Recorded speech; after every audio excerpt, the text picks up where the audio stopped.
As always, Naija know they carry last. You see, the thing about Nigerians is wherever we find ourselves, we must always thrive. We're such go-getters with such a tenacious spirit. I love being Nigerian. Let me tell you something about the African spirit. You can beat it down, you can bury it, but somehow it always rises time and time again. So Forbes recently released its 2025 list of America's richest immigrants. And guess what?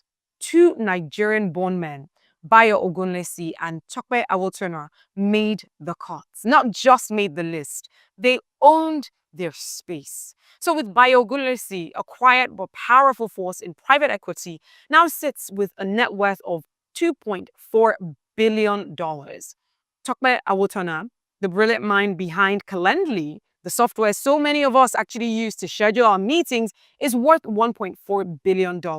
So let's pause right there for a moment. Let it sink in. Because we're not just talking about money. We're talking about what it actually represents for us as Black people across the world.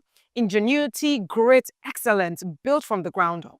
Both men are actually self-made, no inheritance whatsoever, no shortcuts, just a vision, hard work, and the kind of drive that our people know too well.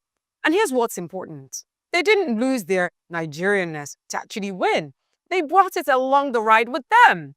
They succeeded in a world that often tells Africans, you're not ready. You don't belong here. You're doing too much. Go back home. Go back to your country. You're only good for consumption. You're only good for consumption and not creation. But Bayo and Tope actually flipped the script. And they're not the only ones. So according to Forbes, 93% of the immigrants on this list are self-made billionaires. And among 125 names from 41 countries, Nigeria stands tall.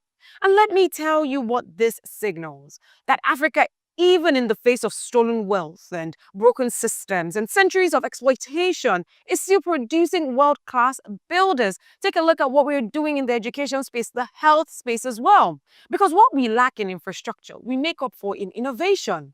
What we lack in stability, we multiply in spirit. I'm not saying that all this takes away from the fact that there's still a lot of development that needs to happen in Africa, but we must celebrate our wins. We just must, and this is one of those wins. And every time the world tries to reduce Africa to poverty and pain, stories like these actually remind us that we're not what they think we are.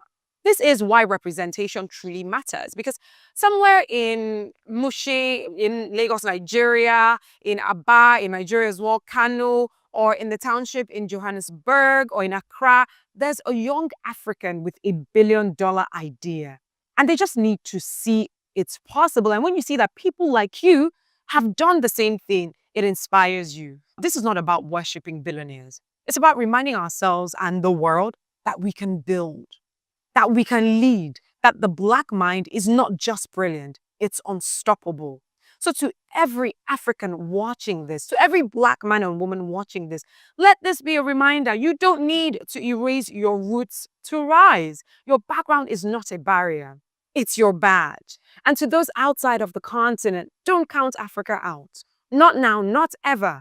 Because while some countries send billionaires to space and things like that, Africa is sending visionaries into every corner of the world, reshaping tech and finance and fashion, medicine, and media. We're not just rising, we've arrived. And we're doing it legally.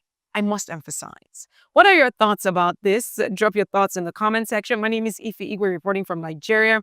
It is the African Diaspora.